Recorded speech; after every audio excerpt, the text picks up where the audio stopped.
नमस्कार, मैं गौरव जोशी श्रीमती मोहरी देवी तापड़िया गर्ल्स कॉलेज जसवंतगढ़ के इस YouTube चैनल पर आपका हार्दिक स्वागत करता हूं। हम पढ़ रहे हैं निगम लेखांकन और इसके अंतर्गत हम पढ़ रहे हैं ख्याति का मूल्यांकन, वैल्यूएशन ऑफ गुडविल। पिछली क्लास में हमने बात की थी कि अगर कोई नया व्यवसायी किसी पुराने जमे जमाए व्यवसाय को खरीदता है तो पुराने व्यवसाय को भूतकाल में होने वाले लाभ नए व्यवसाय के लिए भविष्य में भी कायम रहेंगे। तो जो लाभ औसतन पुराने व्यवसाय को हो रहे थे भूतकाल में, वो लाभ अब नए व्यवसाय को भविष्य में भी होंगे और इनके पीछे कारण है पुराने व्यवसाय की ख्याति। तो जो पुराना व्यवसायी है वो अपनी ख्याति का मूल्य वसूल करना चाहेगा और उसके लिए जो हमने आधार अपनाया था वो आधार अपनाया था भविष्य में कायम रहने वाले लाभ। तो ख्याति के मूल्यांकन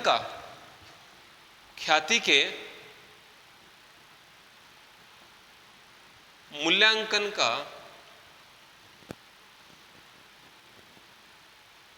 आधार कि ख्याति किस बेसिस पर, किस आधार पर मूल्यांकित की जाए। तो हमने बात की थी भविष्य में कायम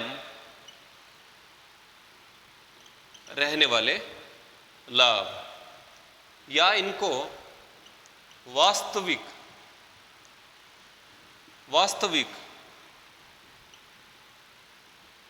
औसत लाभ, पुराने व्यवसाय द्वारा जो वास्तव में औसत लाभ कमाए जा रहे थे वही लाभ अब भविष्य में कायम रहेंगे, तो इनको वास्तविक औसत लाभ भी कहते हैं।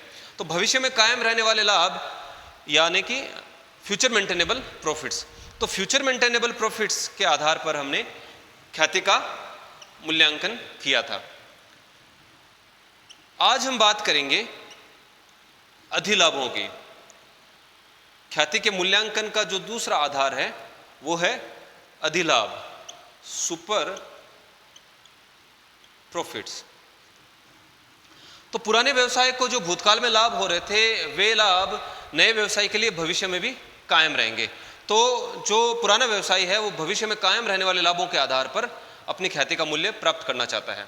लेकिन जो नया व्यवसायी है वो यह तर्क देता है कि अगर मैं स्वयं का खुद का अगर नया व्यवसाय करता तो कम से कम बाजार में जो प्रचलित सामान्य दर है उस दर से मैं लाभ कमा सकता था। तो जो पूरे के पूरे लाभ हैं, जो लाभ भविष्य में कमाए जाएंगे पुराने व्यवसाय को खरीदने की वजह से, वो पूरे के पूरे लाभ ख्याति के कारण नहीं है, क्योंकि इनमें जो सामान्य लाभ है वो कोई भी व्यवसायी कमा सकता है। तो इस वजह से ख्याति के मूल्यांकन के लिए अधिलाभों को आधार माना जाता है।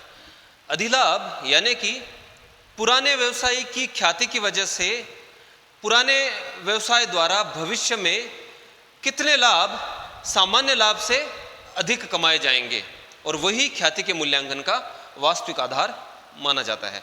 अधिलाभ यानी कि भविष्य में कायम रहने वाले लाभ। ये लाभ पुराने व्यवसाय के कारण कमाए जाएंगे, तो भविष्य में कायम रहने वाले लाभ माइनस सामान्य लाभ। तो सामान्य लाभ तो कोई भी व्यापारी कमा सकता है अगर नया व्यवसाय प्रारंभ करता है। तो सामान्य लाभ से जितने लाभ अधिक कमाए जाएंगे उसका कारण है पुराने व्यवसाय की ख्याति, और ख्याति के मूल्यांकन का जो दूसरा आधार है वो अधिलाभ अपनाया जाता है। इससे रिलेटेड एक प्रैक्टिकल क्वेश्चन सोल्व करते हैं। 7वां क्वेश्चन है, औसत शुद्ध लाभ 3,10,000 रुपए समायोजन से पूर्व। तो किसी भी प्रकार का भविष्य के संबंध में समायोजन करने से पहले 3,10,000 रुपए एवरेज नेट प्रॉफिट, औसत शुद्ध लाभ दिया गया है। इसमें गैर व्यापारिक विनियोगों की आय 3,000 रुपए सम्मिलित है, जिनकी लागत 75,000 रुपए की है। तो 75,000 रुपए के विनियोग किए गए हैं और इन विनियोगों पर 3,000 रुपए की आय प्राप्त हुई, जो इसमें 3,10,000 रुपए के औसत शुद्ध लाभों में शामिल है। 4,500 रुपए के व्ययों के भविष्य में बंद होने की संभावना है। तो 4,500 रुपए के खर्चे भविष्य में कम हो जाएंगे, जिस वजह से लाभों में बढ़ोतरी हो जाएगी, तो इसका भी हमको समायोजन करना पड़ेगा। वार्षिक कर भार 50% एवं उचित प्रत्याय 8% ली जा सकती है। औसत विनियोजित पूंजी विनियोगों को सम्मिलित करते हुए 19,75,000 रुपये है, अधिलाभों का 5 वर्षों का क्रय लेते हुए। तो पिछली क्लास में हमने बात की थी कि ख्याति के मूल्यांकन का आधार तो है भविष्य में कायम रहने वाले लाभ, लेकिन जो विधि है, मूल्यांकन की विधि है, वो है वर्षों की क्रय विधि। तो आज की क्लास में हम ख्याति के मूल्यांकन का आधार अपनाएंगे अधिलाभों को, और जो विधि काम में लेंगे ख्याति के मूल्यांकन की, वो लेंगे वर्षों की क्रय विधि। तो 5 वर्षों के क्रय के आधार पर ख्याति का मूल्य ज्ञात करना है। अधिलाभों का 5 वर्षों का क्रय लेते हुए ख्याति का मूल्य ज्ञात करना है। तो भविष्य में कायम रहने वाले लाभों की गणना करना हमने पिछली क्लास में सीखा था। तो भविष्य में कायम रहने वाले लाभ ज्ञात कर लिए जाएंगे और इनमें से सामान्य लाभ घटाए जाएंगे। तो सामान्य लाभ ज्ञात किए जाते हैं सामान्य दर से। तो सामान्य लाभ ज्ञात किए जाएंगे औसत विनियोजित पूंजी, औसत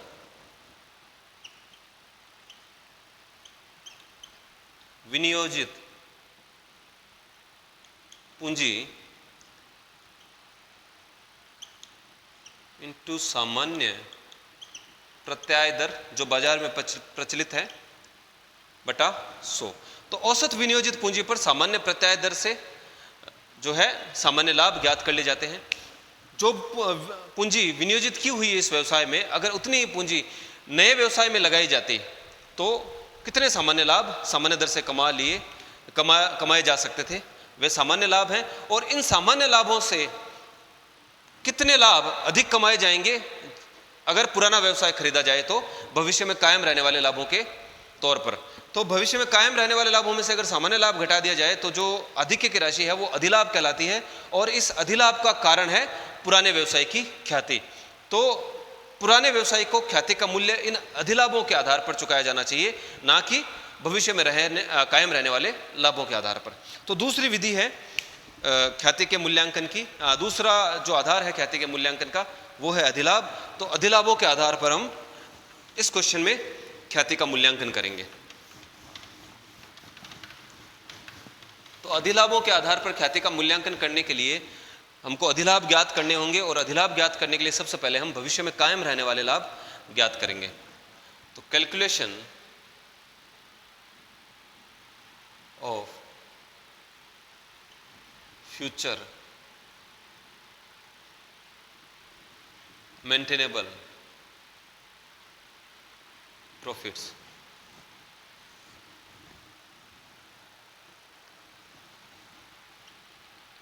एवरेज नेट प्रॉफिट्स हैं 3,10,000 रुपए के, और इन 3,10,000 रुपए में गैर व्यापारिक विनियोगों की आय सम्मिलित है। यानी कि कहीं बाहर इन्वेस्टमेंट कर रखा है और उससे 3,000 रुपए की इनकम हुई, वो इनमें सम्मिलित है, जो कि व्यवसाय की आय नहीं है, व्यापारिक आय नहीं है। तो व्यापार से ये 3,000 रुपए नहीं कमाए गए हैं, इसलिए इनको घटाया जाएगा एवरेज प्रॉफिट्स में से। नॉन ट्रेडिंग इनकम 3,000 रुपए घटाए जाएंगे नॉन ट्रेडिंग इनकम के। तो जो व्यापार से जो आय है वो है 3,07,000 रुपए की औसतन।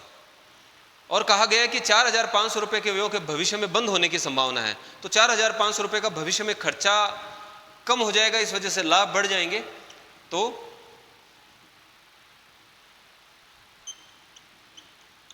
expenses that will not incur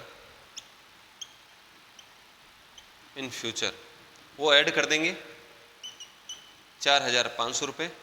तो 4,500 रुपये ऐड करने के बाद जो औसतन लाभ कमाए जाएंगे 3,11,500 के। आगे लिखा है वार्षिक कर भार 50% है। अब औसतन 3,11,500 रुपये भविष्य में कमाए जाएंगे, जिन पर 50% की दर से कर चुकाना पड़ेगा। तो less provision for tax at the rate 50%। 3,11,500 का 50% लेंगे 3,11,500 का 50% है 1,55,750। तो 3,11,500 में से 1,55,750 घटाने पर आता है 1,55,750, और 1,55,750 ही फ्यूचर मेंटेनेबल प्रॉफिट्स हैं, यानी कि पुराने व्यवसाय को खरीदने की वजह से भविष्य में 1,55,750 रुपये प्रतिवर्ष कमाए जाएंगे।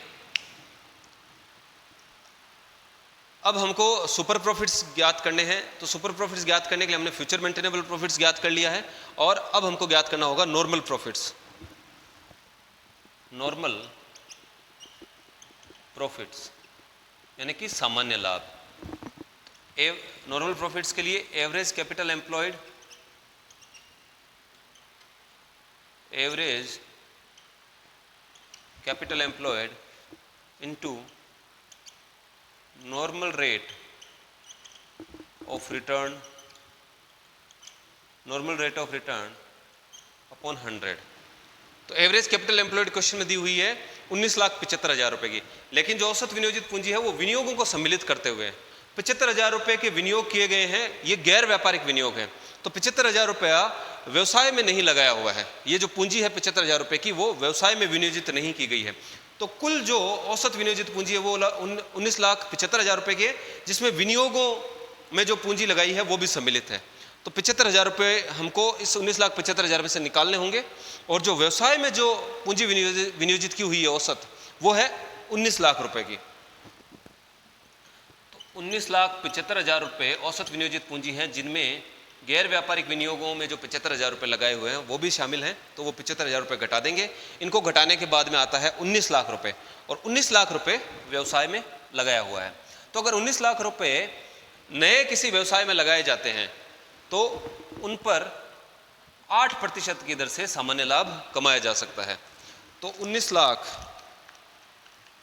का 8%, 19 लाख का 8% है 1,52,000। तो अगर कोई नया व्यवसाय प्रारंभ किया जाए 19 लाख रुपए लगाकर, तो 8% की दर से 1,52,000 रुपए के सामान्य लाभ कमाए जा सकते हैं। लेकिन अगर 19 लाख रुपए लगाकर पुराना व्यवसाय खरीदा जाए तो इस व्यवसाय से 1,55,750 रुपये प्रतिवर्ष कमाए जा सकते हैं। यानी कि जो पुराने व्यवसाय से जो भविष्य में लाभ कमाए जाएंगे वो लाभ ज़्यादा कमाए जाएंगे। कितने ज़्यादा कमाए जाएंगे? तो जो आधिक्य की राशि है वो सुपर प्रॉफिट्स कहलाती है। तो 1,55,750 रुपये कमाए जाएंगे। तो सुपर प्रॉफिट्स होता है फ्यूचर मेंटेनेबल प्रॉफिट्स, शॉर्ट में लिखा है FMP, future maintainable profits minus normal profits. तो फ्यूचर मेंटेनेबल प्रॉफिट है 1,55,750, और जो नॉर्मल प्रॉफिट्स हैं 1,52,000 रुपये के। तो 19 लाख रुपए की पूंजी लगाकर 1,55,750 रुपये पुराने व्यवसाय से कमाए जा सकते हैं, और अगर नया व्यवसाय शुरू किया जाए तो 1,52,000 रुपये कमाए जाएंगे। तो पुराने व्यवसाय की ख्याति की वजह से जो अधिलाभ होंगे, सुपर प्रॉफिट्स होंगे, वो होंगे 3,750 रुपये प्रतिवर्ष। और ये 3,750 रुपये पुराने व्यवसाय की ख्याति की वजह से कमाए जा रहे हैं। क्रेता और विक्रेता के बीच में ख्याति का मूल्य अधिलाभों के 5 वर्षों के क्रय के आधार पर ज्ञात करना तय हुआ है। तो value of goodwill, value of goodwill अधिलाभों के 5 वर्षों के आधार पर। तो अधिलाभ है 3,750 रुपये 1 वर्ष का, और 5 वर्ष के कितने अधिलाभ होंगे? 5 वर्ष तक 3,750 इंटू 5, 18,750 रुपये। तो 5 वर्षों के अधिलाभों के आधार पर ख्याति का मूल्य है 18,750 रुपये। तो आज की क्लास में इतना ही। आज की क्लास में हमने अधिलाभों के आधार पर ख्याति का मूल्यांकन किस प्रकार से किया जाता है ये पढ़ा। मैं आशा करता हूँ कि आज की क्लास में हमने जो पढ़ा आपको अच्छे से समझ में आया होगा। इस वीडियो को लाइक कीजिए, शेयर कीजिए, हमारे YouTube चैनल को सब्सक्राइब कीजिए। धन्यवाद।